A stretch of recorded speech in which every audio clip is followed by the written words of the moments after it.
guys, hari ni kita ada donat. Yang tu roti, sekejap aku buka lagi. Okay, ini plastik roti. Ada macam-macam aneka roti guys. Sampai dapat ini rezeki ya. Semoga. Terima kasih Anjang Infak. Ini donat.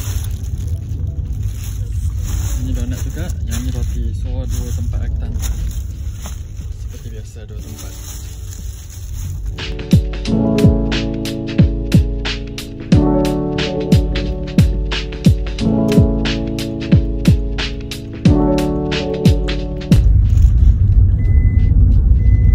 macam ni keadaannya, banyak juga ni boleh dapat.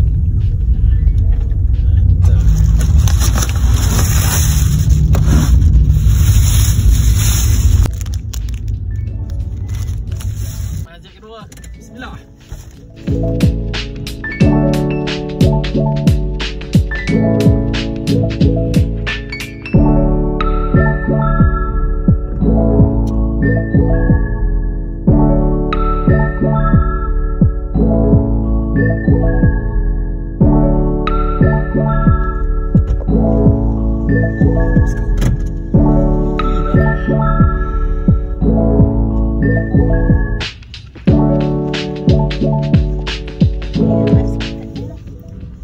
Nampak guys, apa yang korang beri dimakan oleh anak-anak, pakcik-pakcik.